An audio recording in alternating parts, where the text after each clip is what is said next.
আরে রোমা তুই এই জায়গায়? এই দারুণের বাচ্চা, তুই বসকে নাম ধরে রাখলি? কি ব্যাপার, আপনি আমাকে মারলেন কেন? আমি কি করলাম?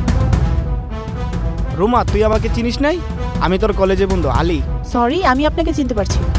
আপনি যে আলীর কথা বলছেন আমি তাকেও চিনি না। কি বলস? তুই কি এখন আমাকে চিনতে পারস নাই? তোর সাথে কত লেখাপড়া করছি, কত খেলাধুলা করছি। তোর কি মনে আছে আমরা একবার পরীক্ষা চিটিং করতে গিয়ে ধরা খাইছিলাম? আরে আলী, তুই এখানে কি করিস? তুই তো ক্লাসের টপার ছিলি, আর তোর গায়ে পরনে এমন দারুণের পোশাক কেন? হ্যাঁ, আমি তোর বন্ধু আলী। এই জায়গায় তুই কি করতে আসছিস?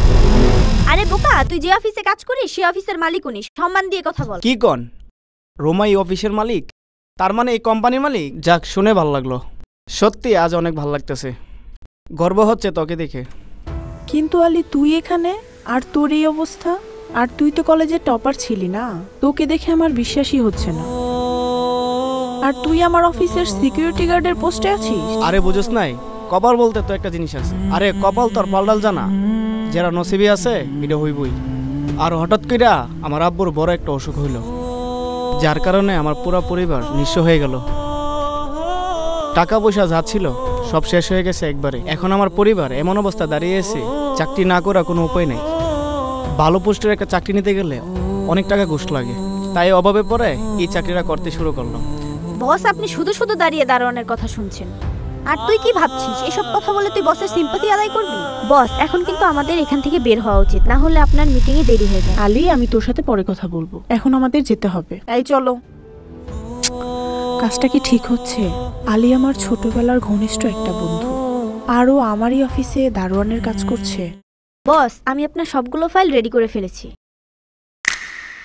বস, আপনি কি কিছু চিন্তা করছেন? না না, তেমন কিছু না, আমি তো শুধু আলীর কথা চিন্তা করছিলাম। বস, আলীকে? ওই যে একটু আগে দেখা হলো না দারোয়ানের সাথে, আমাদের নতুন সিকিউরিটি গার্ড, ওনার কথাই ভাবছিলাম।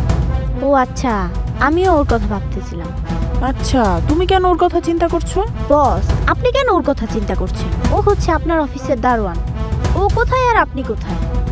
আপনি হচ্ছেন এত বড় একটা কোম্পানির মালিক, আর ও হচ্ছে সামান্য একজন সিকিউরিটি গার্ড।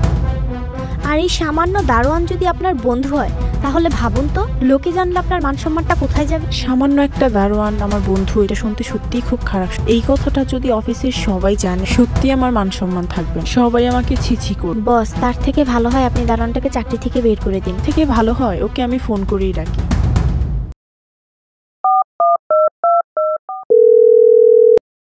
আমাদের নতুন সিকিউরিটি গার্ডকে আমার রুমে পাঠিয়ে দাও।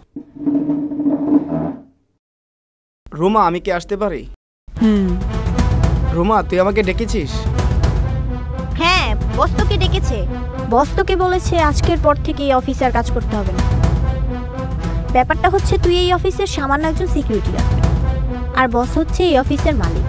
কেউ যদি একবার এই ব্যাপারটা জানতে পারে, তাহলে বসের মান সম্মান থাকবে না। তার থেকে ভালো হয় তুই তোর হিসাব গুছিয়ে নিয়ে এই অফিস থেকে চলে যা। রোমা, তুই এই কাজটা তুই করিস না, এই কোম্পানি থেকে আমার বের করে দিস না। আমি এই চাকরিটা অনেক কষ্ট করে নিয়েছি, আর এই চাকরিটা দিয়ে আমার পুরো সংসার চালাতে হবে। আমি একদম পথে বসে যাবো রে, আমার এখন কিছু করা থাকবে না।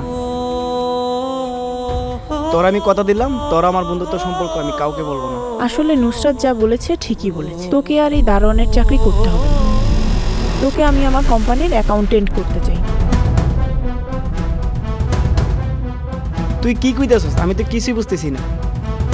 বস, আপনি এটা কি বললেন? এই সামান্য দারোয়ান আমাদের অফিসের অ্যাকাউন্টেন্ট হিসেবে কাজ করবে? ও তো এই জবেরই যোগ্য না। আচ্ছা, এখন থেকে এই অফিসে কে কোন পোস্টে কাজ করবে সেটা আমার তোমার থেকে জানতে হবে? আমার এই কোম্পানিতে কে কোন পোস্টে কাজ করবে সেটা ডিসাইড আমি করব, তুমি না। আর তুমি বললে না যে আলীর আমার বন্ধুত্বের সম্পর্কে সবাই জানতে পারলে আমার রেপুটেশন থাকবে না, এজন্য আলীকে আমি আমার কোম্পানিতে অ্যাকাউন্টেন্ট হিসেবে রেখে দিলাম। আর please, you may leave now.